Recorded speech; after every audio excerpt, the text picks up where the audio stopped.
Hello everyone! So a little fact about me and Mitch is we love to sometimes immerse ourselves in a really good video game.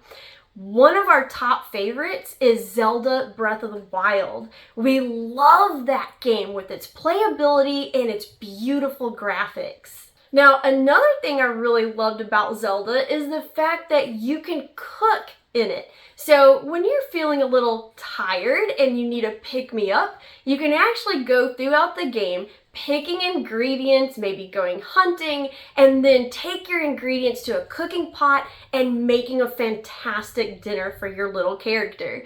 Now, a lot of those meals look so good that it's something that I would definitely eat in real life, which got me to thinking, surely there is a Zelda cookbook out there somewhere.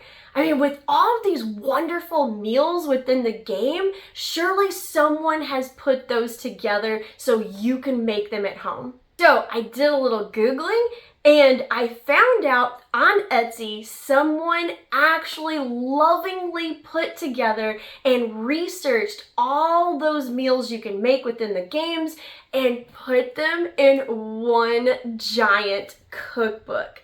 Look how beautiful this is and how wonderful to have this huge compendium of Zelda recipes.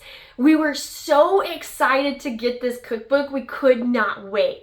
We finally got it and it was beautifully packaged and we were so excited to really get into it and try the dishes.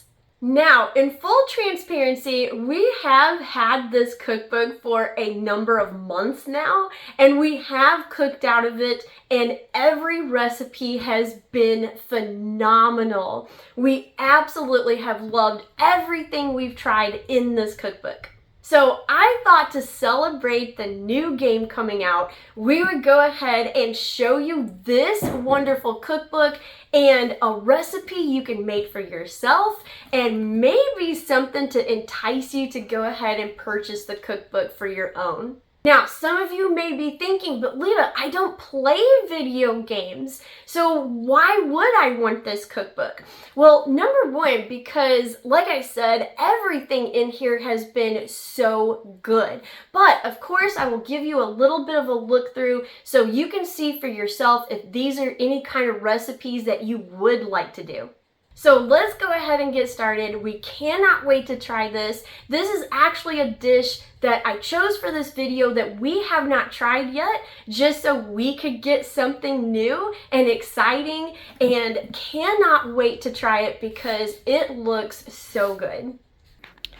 And now I'm going to show you the recipe I chose to really highlight this cookbook. And the reason why is because just like the video game, this is kind of a choose your adventure skewer game, which I thought was so cute. So we have our story here. We're looking for a marinade first.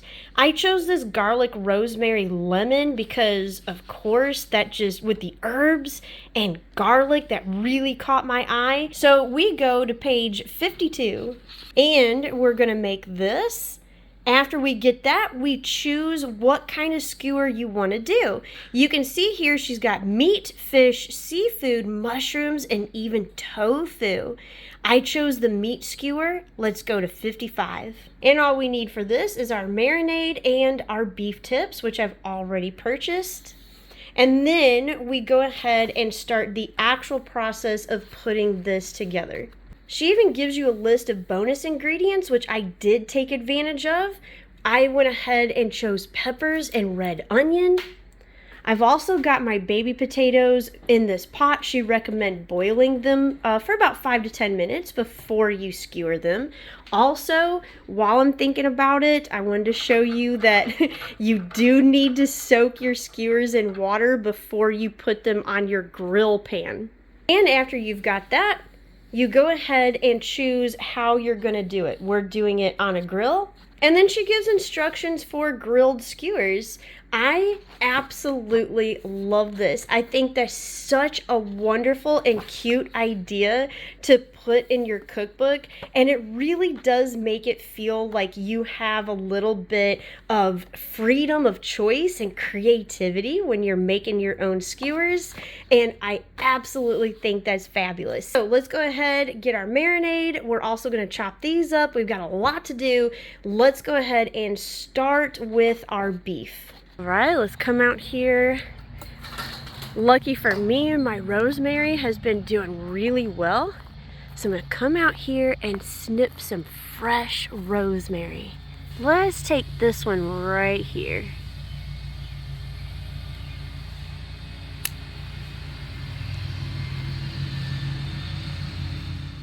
And first, let's get our fresh ingredients done. I forgot to purchase fresh garlic, so I will be using this that I keep in the freezer for just this kind of emergency. But we do have the rosemary and the lemons that we need to zest and juice and chop, so let's go ahead and get that done. And now we only need about a teaspoon of zest, so this shouldn't take us long at all.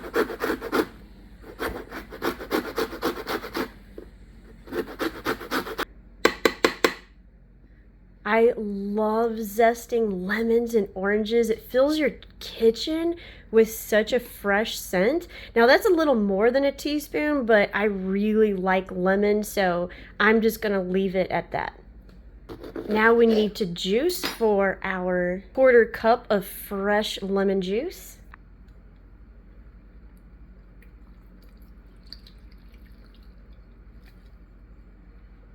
Now we have our juice, let's go ahead and work on our rosemary.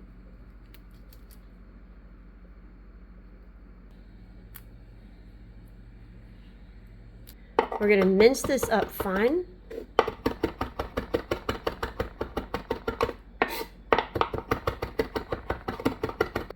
And that's it for chopping. Next, we're just going to mix everything together in a bowl. So I've already got my garlic cubes in there. We'll add our rosemary and lemon, and now we're just gonna add all of our seasonings. We've got black pepper, our coarse sea salt, we've got 1/2 tablespoon of sugar, and then our red pepper flakes. Now we give this a really good whisk, and then we're going to put in our olive oil. And that's it. The marinade is made. I wish you could smell this because it is so, so good. Now, 1/2 of this is going to go into another bottle to reserve for later, and then we'll use the rest of it as the actual marinade for the raw meat. Now, I've got this in here for later, and what we have left, we're going to add our meat, put it in the refrigerator, and it's going to be ready for us in about 3 to 4 hours. And that's it for now. I'll see you in a couple hours when we're ready to do the rest of this recipe. Now, the onions and peppers are going to be pretty straightforward. We're just going to make them into chunks that we can easily place on the skewer. So I think I'm just going to cut them into chunks like this. And as we need to, we can just pull the rings apart and place them on the skewers, maybe in a couple of layers. These are going to be pretty easy. All I'm going to do is cut them in half and then just quarter them. I think this is going to be a really good size to kind of envelope that meat and go in between the layers of onion. So our potatoes are fork tender. I think they're going to be ready to put on the skewers. So I'm going to go ahead and turn that off. And I pulled our meat out of the refrigerator, and oh my gosh, the smell is so wonderful. All that rosemary and garlic really is shining through. So let's go ahead and get to skewering so we can get to grilling. All right, now we've got everything ready, and this is gonna be really simple. All we're gonna do is skewer our veggies and meat on there, you know, just however much you want in whatever order you would like them to be.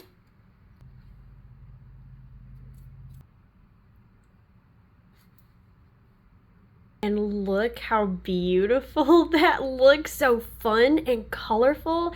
These are now ready to put on the grill. Now I've had this heating up. I've got some olive oil here. We're just gonna brush this on the pan. And I may even put some on this side. I'm not picky about whether it has grill marks or not. I just want to eat. So let's go ahead and try to put as many on here as we can. And now, ooh, listen to that sizzle. That's exactly what you want to hear.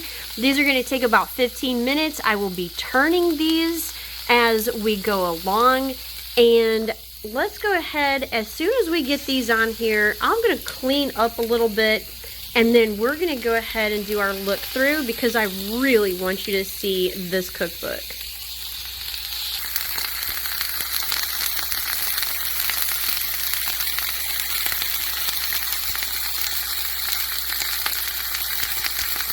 We are halfway done. These are looking beautiful, except you'll notice I've still got a little bit of pink, and I think this is my fault. As you can see, I really packed these things, and they're all kind of different sizes of meat, which is making it really uneven. So what I've decided to do is go ahead and just finish them off in the oven.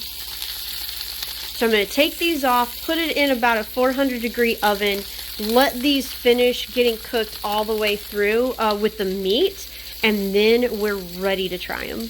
And now let's go ahead and have our look through, especially now that we don't have the sizzle going on in the background. You're going to be able to hear me a little bit better anyway. So here we have the Unofficial Legend of Zelda Cookbook by Amy Wood. You can get this on Etsy. There's 2 different editions of this. I got the Master Edition. You can get the regular edition.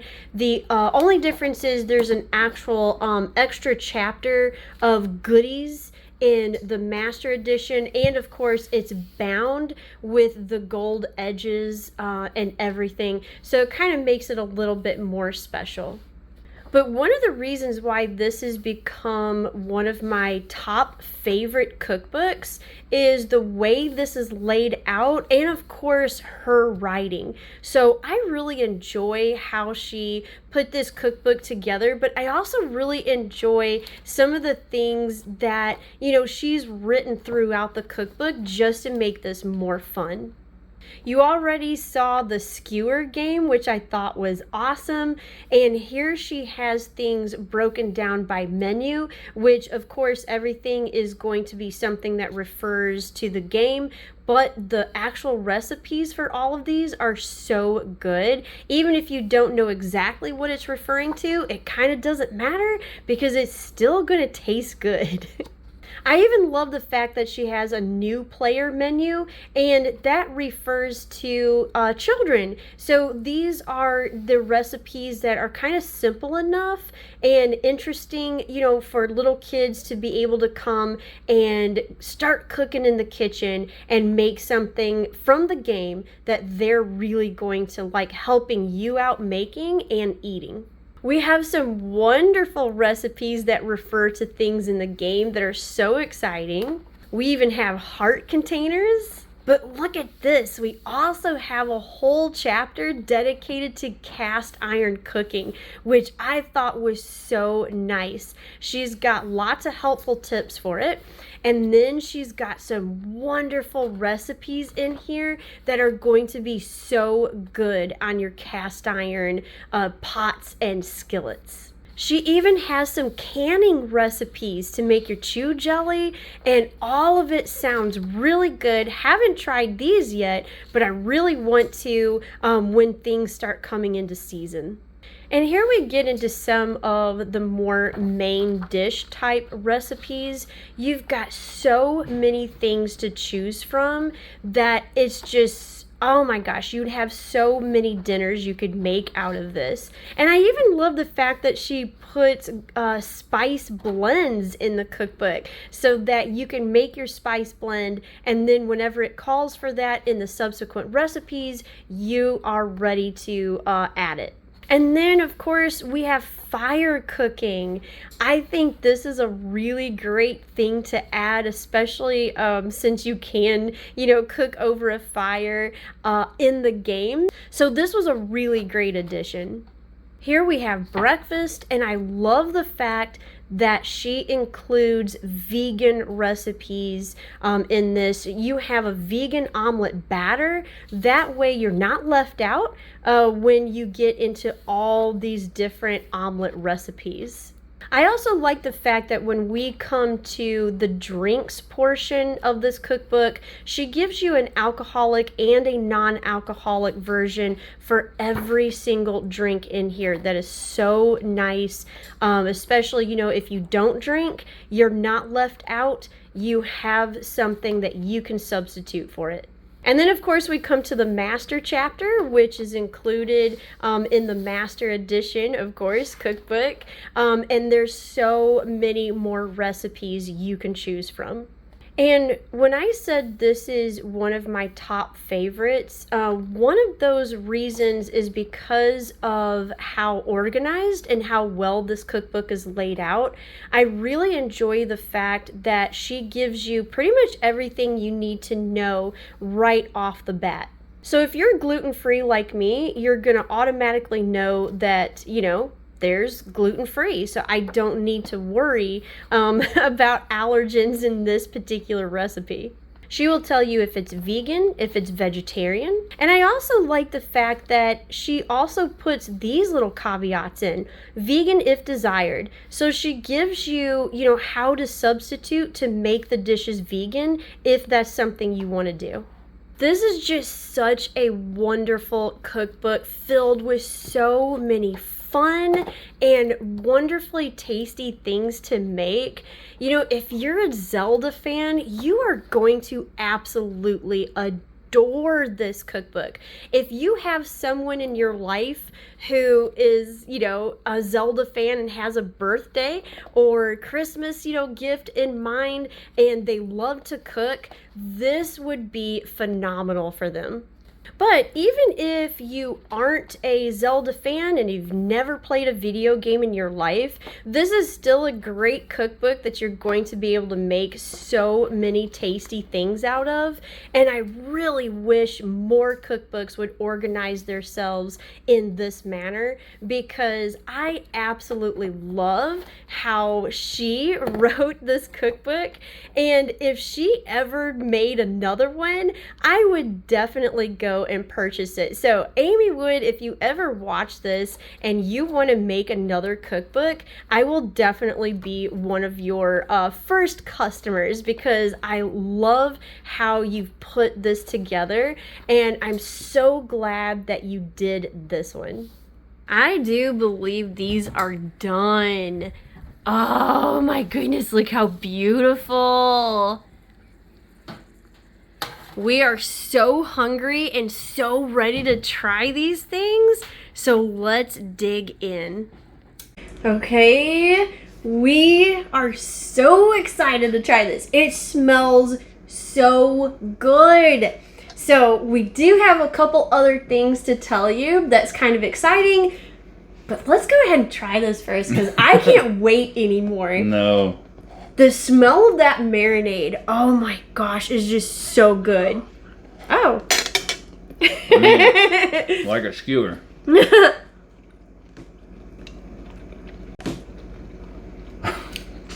That is so good. Amy Wood did it again. This is so good. It is very good. I think one thing that I particularly like about every recipe we've tried in here is the simplicity of it. Yeah. Like, none of them are, like, extremely difficult or complicated. No. They're very simple, but it's like there's an elegance in that simplicity that just makes it all come together really well.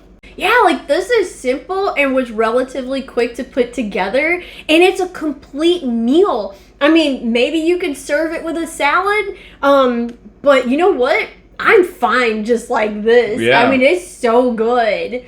So there we have another fantastic recipe that we've tried out of the Zelda Cookbook. And we did find out a couple of things. So I'm sure you noticed that there are no pictures in this cookbook, and there's not any pictures in the standard edition either.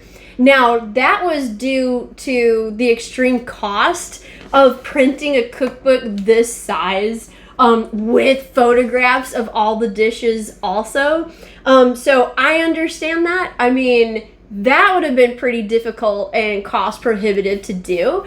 But she did create a Discord community in which a lot of the people, including herself, has put the pictures of the finished dishes on there. Yeah. So you can go, you can join that community, and you can cook your little heart out and have the pictures to look out and add some of your own. Yeah. Share yours, look at others. I mean, I think it's separated in the Discord channel. There's separate channels for almost every dish in there. Oh, okay. So you can have cook something, and then everyone just kind of adds to it, like their dishes and stuff. So that's really fun. We've had fun looking through them and just kind of getting an idea of how creative people have gotten with these recipes and have decorated, with some Zelda merch and all kinds of stuff. I mean, it's just really fun community to be a part of. So there is that bonus when you purchase the cookbook. You're also kind of getting a community behind it. Yeah. Now, we also noticed that right now the standard edition is sold out. That may be because the new game is coming out. Yeah, and so people were like, ooh, I really want to get back into Zelda and cook some dishes with it. But she has added a $20 digital download of the standard edition cookbook. So if you want to download that for $20 and bring your Kindle in the kitchen, now you have access, to all the cookbooks without having to purchase the master edition if you don't want to do that. Right. So there you go. Even if you're not into video games, you got a great recipe you can try at home. You could have even more great recipes. I mean, like I said, there's a reason this is in my top favorite cookbooks that we have purchased over the years. So we're gonna go ahead and wrap this up so we can eat our skewers, because the smell is just making my mouth water, and I really want to dig into these. It's kind of hard to talk. I know. So thank you so much for watching this video. Hope you really try these, because I think you're absolutely going to love them. And we'll be back next week with yet another cool cookbook. I don't know what it's going to be yet, but we have a list that we're making our way through. So it's going to be something good. So we'll see you then, and I hope you have a really great day. Bye. And if you like historical cooking and unusual cookbooks, here's 2 more videos you might enjoy. And make sure to like and subscribe for more foodie adventures.